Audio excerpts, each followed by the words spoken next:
জেলা ভিত্তিক নেতাজি সুভাষচন্দ্র বসুর ১২৮তম জন্মজয়ন্তী উদযাপন ধর্মনগরে।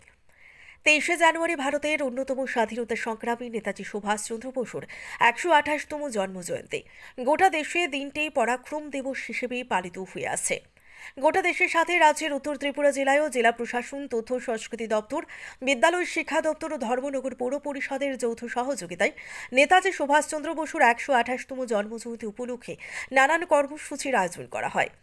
বৃহস্পতিবার সকাল ৮টায় ধর্মনগর নেতাজি মূর্তির পাদদেশে অবস্থিত নেতাজি সুভাষচন্দ্র বসুর মর্মর মূর্তিতে মাল্যদান করেন জেলা শাসক দেবপ্রিয় বর্ধন। সাথে ছিলেন মহকুমা শাসক সজল দেবনাথ, পৌর পরিষদের চেয়ারপারসন মিতালি রানী দাস সেন, জেলা শিক্ষা আধিকারিক সুখময় নাথ সহ অন্যান্যরা। পরবর্তীতে নেতাজির জন্মজয়ন্তী উদযাপনের মূল অনুষ্ঠানটি শুরু হয় ধর্মনগর বিবিআই ময়দানে। ত্রিবর্ণ রঞ্জিত ভারতের জাতীয় পতাকা উত্তোলন করেন পৌর পরিষদের চেয়ারপারসন মিতালি রানী দাস সেন। এরপর জাতীয় সঙ্গীত পরিবেশন করেন তথ্য সংস্কৃতি দপ্তরের শিল্পীরা। এছাড়া বীর সেনানী নেতাজি সুভাষচন্দ্র বসুর জীবনী নিয়ে আলোচনা রাখেন অনুষ্ঠানের উপস্থিত অতিথিরা। আর্তের সেবায় যে কোনো যদি মহামারী হতো সেই সমস্ত জায়গায় স্কুলে থাকাকালীনই উনি প্রেরণা পেয়েছিলেন ওনার শিক্ষক মহাশয়ের কাছ থেকে, ওনার যিনি হেডমাস্টার ছিলেন, প্রিন্সিপাল ছিলেন, ওনার কাছ থেকে, যাতে আর্তের সেবায় বিভিন্ন যারা মহামারী যেখানে হতো সেখানে উনি ছুটে যেতেন, সেবা করতেন ওনাদের স্কুলে। তারপর যখন দেখা যায় বিভিন্ন তখন স্বাধীনতা সংগ্রামের সময় তখন উনি বাবার ইচ্ছায় যদিও উনি আইসিএস পরীক্ষা দিয়েছিলেন, তখনের সময়ে সেটা খুবই কঠিন ছিল। এখন যেটাকে আমরা অ্যাডমিনিস্ট্রেটিভ সার্ভিস বলি, আগে আইসিএস ছিল, তো তখন সেই সময়ে একজন ভারতীয়র পক্ষে সেই পরীক্ষা দেওয়াই খুবই কঠিন ছিল, কারণ সমস্ত কিছু সিলেবাস, সমস্ত ধরনের যে সমস্ত জিনিস ছিল সবই ছিল যেমন যারা ইংরেজদের ফেভারে, ব্রিটিশদের ফেভারে যারা ওই সমস্ত জায়গায় পড়েন। কিন্তু তিনি মাত্র কয়েক মাসের অধ্যাবসায়ে উনি সেই কঠিন পরীক্ষায় শুধু পাশ করেননি, সেটাতে চতুর্থ স্থান অধিকার করেছিলেন। কিন্তু সেটা করার পর উনি দেখিয়ে দিয়েছেন যে ভারতবাসীরা ইচ্ছা করলে কি করতে পারে। তো কিন্তু উনি যেহেতু ওনার ইচ্ছা কখনোই ছিল না যে উনি এই সমস্ত ব্রিটিশদের কোনো কাজ উনি করবেন, ওনাদের সরকারে উনি কাজ করবেন, তাই উনি সেই চাকরি ওইটার থেকে উনি পদত্যাগ করেছিলেন।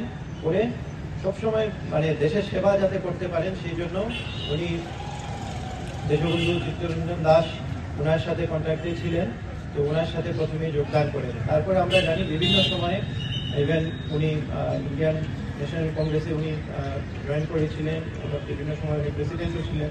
তারপর যখন ওনার যে উনি বুঝলেন যে না, যেই ধরনের স্বাধীনতা সংগ্রামে উনি তখন করছিলেন, তখন থেকে সেটার থেকে উনি চেঞ্জ করে সশস্ত্র সংগ্রামে উনি ভাগ নিয়েছিলেন। আমরা সবাই জানি ইন্ডিয়ান ন্যাশনাল আর্মি INA উনি স্থাপন করেছিলেন। তারপর ব্রিটিশদের সঙ্গে লড়াই করার জন্য ওদের বিভিন্ন জায়গা থেকে যে সাপোর্ট সেটার জন্য উনি বিভিন্ন দেশে ভ্রমণ করেছেন, বিভিন্ন নেতাদের সাথে উনি ওয়ার্ল্ড লিডার যারা ছিল তাদের সাথে দেখা করেছেন, তাদের সাপোর্ট চেয়েছেন। সব পুরো জীবনটাই আমরা যদি দেখি ওনার কিভাবে আমাদের দেশকে স্বাধীন করবেন সেটার জন্যই উনি একদম প্রথম থেকেই উনি সেটায় শুধু নিজেই উদ্বুদ্ধ হননি, সেটা উনি অনেককে ওনার সাথে নিয়েছেন। আর ওনার সাথে নিয়ে যে এই ধরনের কাজ উনি করে গেছেন, আমরা শুধু বিস্মিতই হতে পারি আজকের দিনে। আমরা শুধু ওনার যে অবদান সেটাকে আমরা, ওনার যে স্মৃতি তার প্রতি আমরা শ্রদ্ধা জ্ঞাপন করি আজকের এই দিনে। আর ওনার জীবনী থেকে আমরা যদি কিছুটা আমরা শিখতে পারি সেটাই আমরা ধন্য হব। আমরা ১২৮তম জন্মজয়ন্তী পালন করছি এবং এই ১২৮তম জন্মজয়ন্তী দিবসকে একসাথে আমরা পরাক্রম দিবস হিসেবে পালন করে থাকি। ২০২১-এ ভারতের বর্তমান প্রধানমন্ত্রী শ্রী নরেন্দ্র মোদী জি এই নেতাজির জন্মজয়ন্তী দিবসকে ঘোষণা দেন পরাক্রম দিবস হিসাবে। নেতাজি ছোটবেলা থেকেই উনি বিশ্বাস ছিল, নেতাজি মেধাবী ছাত্র ছিলেন। আর আমারও সবসময় আমরা বলি মেধাবী ছাত্রদের দায়িত্ব শুধু বহির্মুখী হয়ে থাকা না, দেশ দুনিয়া সম্পর্কে উদাসীন থাকা না। ভালো ছাত্র, মেধাবী ছাত্র, তাদের দায়িত্ব থাকে অনেক বিশাল। তাদের নিজের পাশাপাশি সমাজের প্রতি তাদের লক্ষ্য রাখতে হয় এবং ছোটবেলা থেকেই নেতাজির মধ্যে এই দিকটি ছিল। একটু আগে আমাদের নেতাজি মূর্তির সামনে মাল্যদান করে হয়েছে, সেখানে আমরা জানতে পেরেছি যে নেতাজি ছোটবেলা থেকে বিভিন্ন সমাজ সেবামূলক কাজে তিনি যুক্ত থাকতেন এবং ওনার মেধা কোনো কোশ্চেন ছিল না। ক্যালকাটা ইউনিভার্সিটি মেট্রিকুলেশন পরীক্ষায় উনি র্যাঙ্ক হোল্ডার ছিলেন।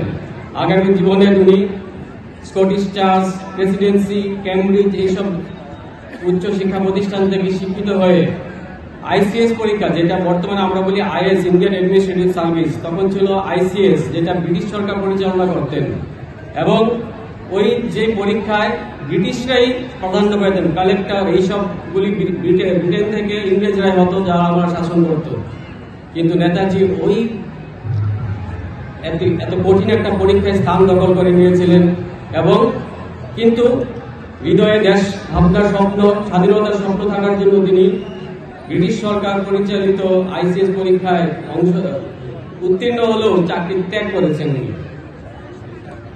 ওনার হৃদয়ে ছিল দেশ মাতৃকা এবং দেশকে স্বাধীন করার স্বপ্ন।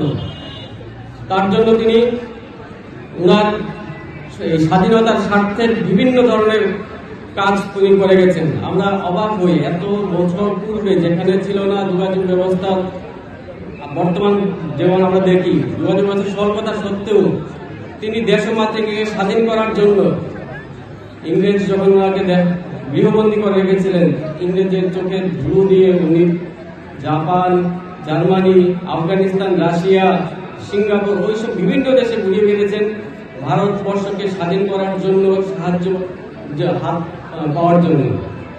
উনি ছিলেন ব্যক্তিগত জীবনে বিবেকানন্দ, স্বামী বিবেকানন্দ অনুরাগী এবং ওনার রাজনৈতিক জীবনে প্রভাবিত হয়েছিলেন দেশবন্ধু চিত্তরঞ্জন দাসের ভাবনায়। চিত্তরঞ্জন দাস আজাদ হিন্দ ফৌজ গঠন করেছিলেন এবং নেতাজি সুভাষচন্দ্র বসু ছিলেন সেই আজাদ হিন্দ ফৌজের সর্বাধিনায়ক। এই আজাদ হিন্দ ফৌজ নিয়ে উনি উত্তর পূর্ব ভারতের সাথে নেতাজি কিভাবে যুক্ত, আমরা উত্তর পূর্ব ভারতের অংশীদার হয়ে আমরা কিভাবে গর্বিত। উত্তর পূর্ব ভারতের মণিপুরে ভারতের প্রথম জাতীয় পতাকা উত্তোলন করেছিলেন নেতাজি সুভাষচন্দ্র বসু। বিভিন্ন বিদ্যালয়ের ছাত্রছাত্রী, শিক্ষক শিক্ষিকা ও বিভিন্ন সঙ্গীত ও নৃত্য বিদ্যালয়ের ছাত্রছাত্রীদের উপস্থিতিতে শহর জুড়ে এক বর্ণাঢ্য শোভাযাত্রা বের হয়। বিকেলে ধর্মনগরে বিবেকানন্দ স্বার্থ শতবার্ষিকী ভবনে 3 দিনব্যাপী সাংস্কৃতিক সন্ধ্যারও আয়োজন করা হয়েছে। এক কথায় সব মিলিয়ে জেলা জুড়ে সাড়ম্বরে পালিত হচ্ছে নেতাজি সুভাষচন্দ্র বসুর জন্মজয়ন্তী। ধর্মনগর থেকে অক্ষয়দীপ মজুমদারের রিপোর্ট, সত্যের খোঁজে 24 ঘন্টা।